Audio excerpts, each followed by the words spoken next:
Dr. Vani Majumdar, Director IITM Janakpuri, Delhi. She is an active contributor to research in the domain of finance and accounting. Researching and disseminating of research findings have resulted in the publication of more than 25 papers. She is a regular resource person of business schools of Delhi, NCR, and colleges of Delhi University. Beside all her academic credentials, she is an effective taskmaster in administrating the institute and liaising with government bodies like UGC, AICT, and ICSF. May I request, ma'am, to continue, please? Thank you, Vipul sir, and thank you, Rotash sir, for giving me this opportunity to to share my views regarding this COVID-19. And being an educationist, first I would like to tell you one thing.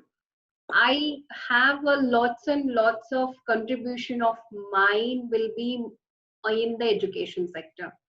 Why I'm telling you, because this is the area wherein I have closely watched how the things were earlier before COVID-19 and how the things are now. So there are n number of changes which has been occurred in the education field.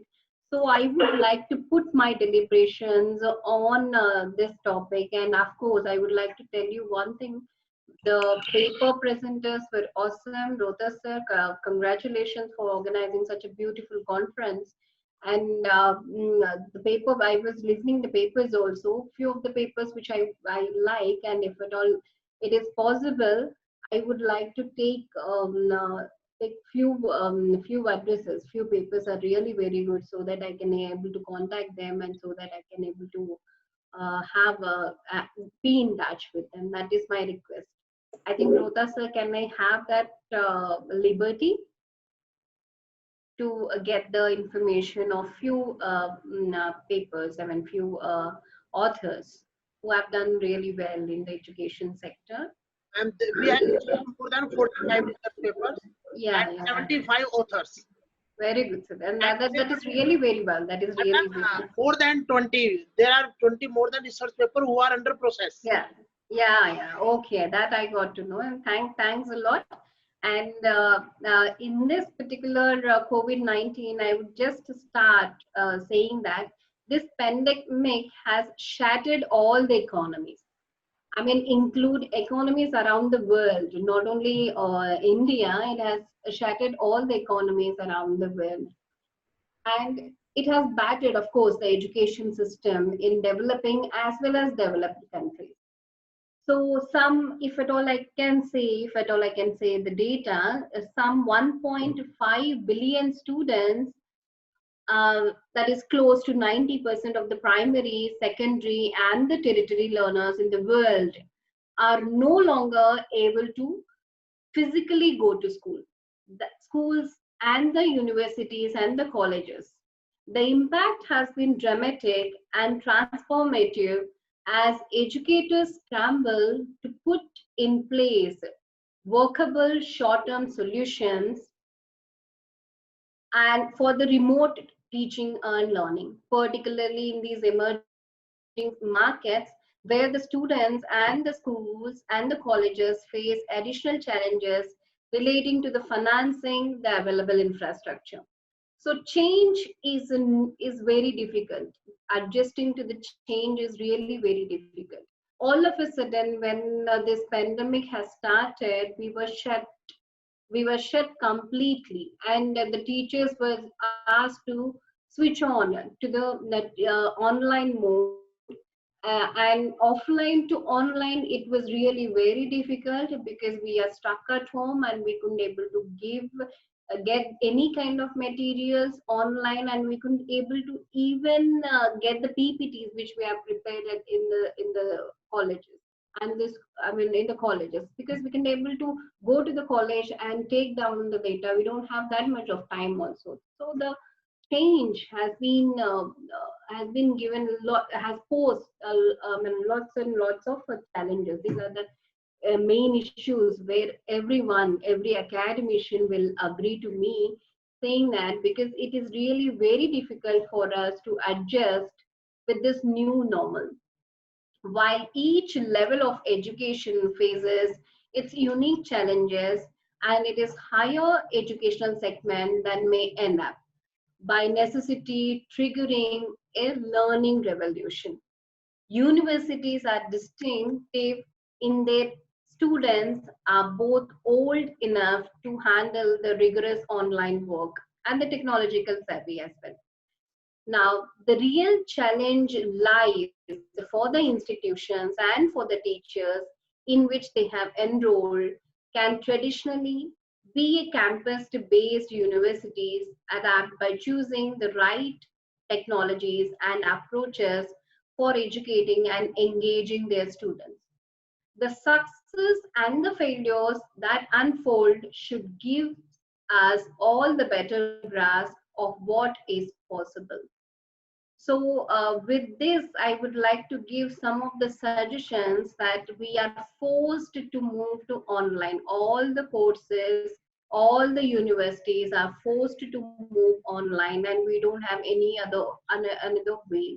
So, for this, there are n number of platforms which are available right now. We are also using for video conferencing. We are using apps like Zoom, WebEx, and they are throwing n number of another apps are also developed for going to the online education.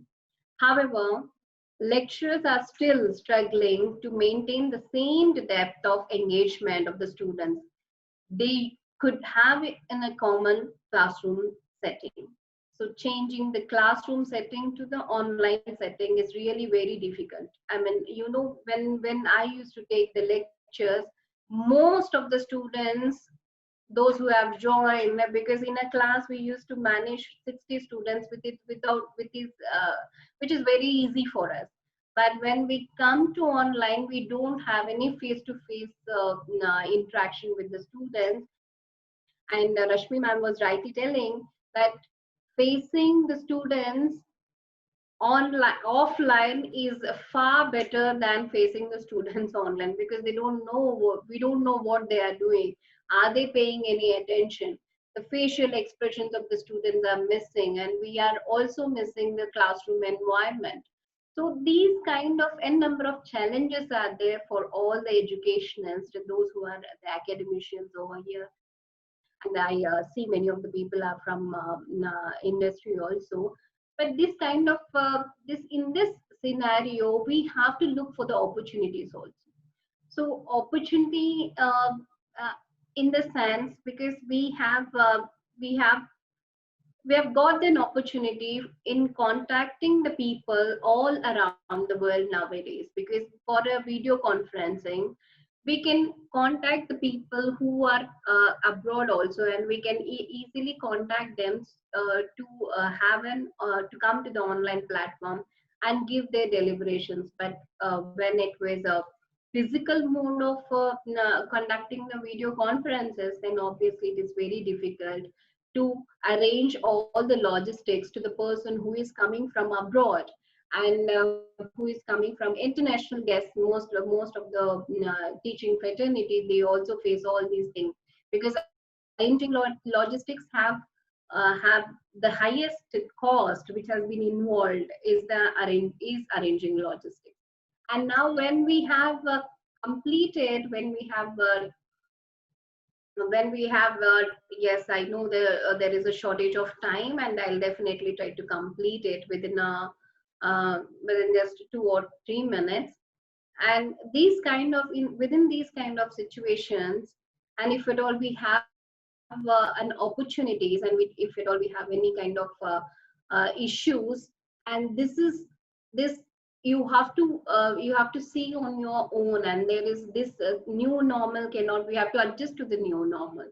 So the issues, whatever the issues and the challenges which you have, at last I would like to tell you only one thing: whatever the issues and challenges which you have, we have to make an opportunity out of it. So with this, I would like to end my deliberations, and if at all, I know the time is short, and we have to complete this session within a proper time, of course. And thanks for giving me this opportunity. And thank you very much, Rahul sir and Rohtaj sir, for giving me this opportunity to attend, to give my Thank you so much. dedication. Thank you so much for giving us your valuable time. Thank you. Thank you, ma'am. Thank you, ma'am.